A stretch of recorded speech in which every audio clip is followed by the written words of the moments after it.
Bismillahirrahmanirrahim. Bismillahirrahmanirrahim. Assalamualaikum warahmatullahi wabarakatuh. Perkenalkan, nama saya Rizwan Fauzi dari Universitas Hamzah Anwadi, program studi Pendidikan Bahasa Seni dan Sastra Indonesia. Di sini saya akan menyelesaikan tugas mata kuliah saya, yaitu keterampilan berbicara, dari dosen pengampu Pak Zainul Mutakin M.Hum. Kali ini saya berada di Universitas Hamzah Anwadi. Saya akan mewawancarai salah satu tulab mahat. Ayo ikuti saya, langsung saja.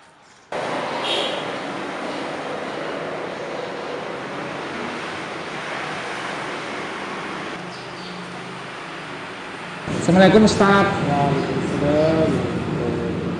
Lagi ngapain Ustaz? Lagi baca-baca buku. Oh, gimana kabarnya Ustaz? Alhamdulillah sehat. Oh, alhamdulillah. Boleh minta tolong nggak? Jadi ada yang sesuatu. Nah, dari gini, saya dari Universitas Hamzah Anwadi, program studi Fakultas Bahasa Seni dan Humaniora.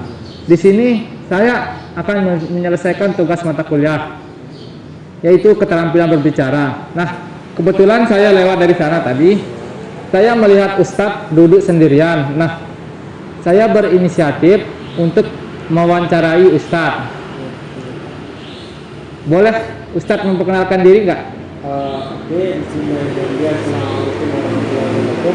Perkenalkan, nama saya Heri Ramadan, asal Sumbawa.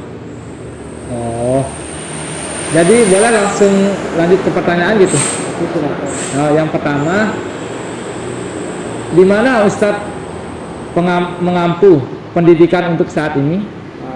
Jadi saya mengerti pendidikan untuk saat ini itu saya belajar pertama di Ajaran Quran Al-Hadis Muhammadiyah Syariah. Jadi sekarang saya tingkat 3 di Manhat, dan juga saya juga mengambil program double degree atau rangkap di Universitas Hamzah Anwadi. Dan di sini saya mengambil jurusan bahasa Inggris. Oh begitu ya. Berarti Ustadz mengambil mahat dulu, baru kuliah gitu. Iya, seperti itu. Oh, ya. Lanjut ya. Yang kedua, kenapa Ustadz lebih dahulu belajar di mahat daripada kuliah? Sebenarnya sih dimanapun kita belajar itu tergantung apa yang kita belajar. Jadi yang pertama, kenapa saya mengambil mahat dahulu? Karena menurut saya ilmu agama saya masih kurang. Jadi saya belajar memperdalam ilmu agama dulu.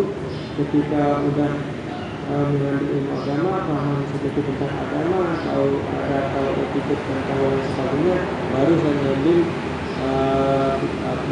ambil kuliahan di Universitas Hamzah Anwadi.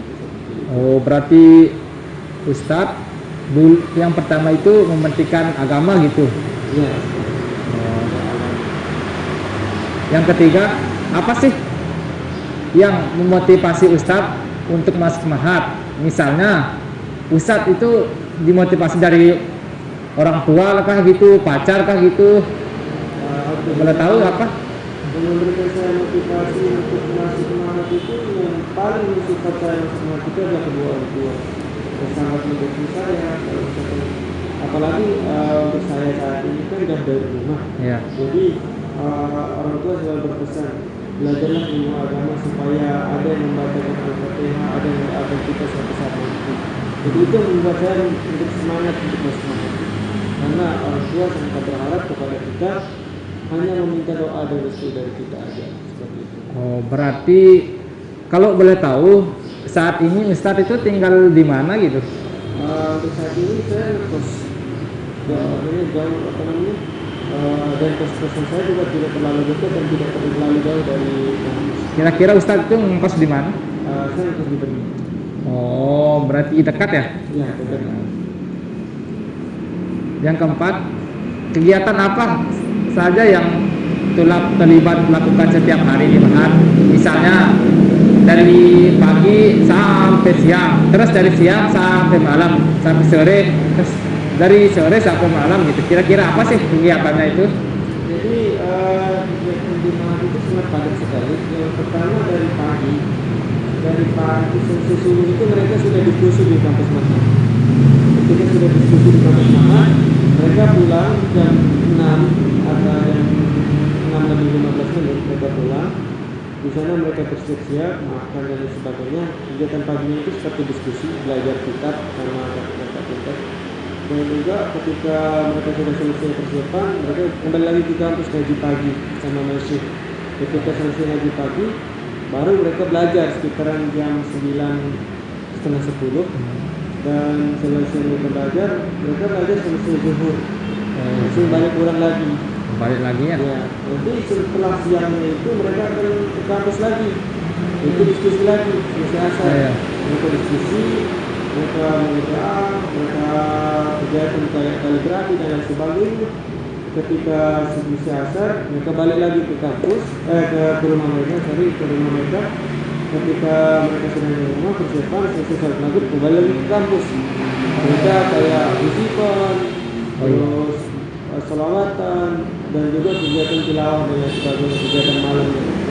Baru selesai isya mereka kembali pulang, baru mereka istirahat. Berarti di sana itu jadwalnya itu padat ya? Ya, sangat padat sekali di mana.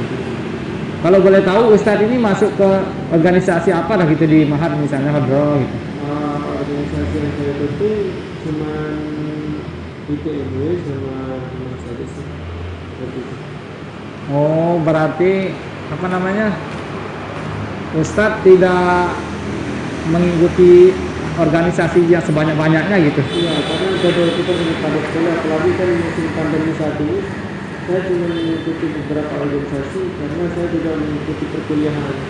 Jadi saya harus bisa membagi waktu mana untuk mahat, mana untuk kuliah juga. Berarti seandainya kan kita tidak bisa membagi waktu, misalnya kan kita di Mahat, terus di kampus. Kalau bisa itu kita milih salah satunya apa gimana kalau kita tidak bisa mengatur waktu gitu?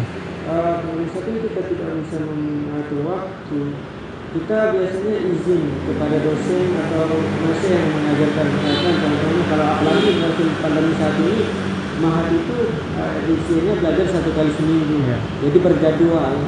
Jadi ketika masuk di kampus, ketika jadwal tabrakan, jadi salah satunya harus kita pilih antara Mahat atau universitas, mana yang bisa mengizinkan kita untuk belajar.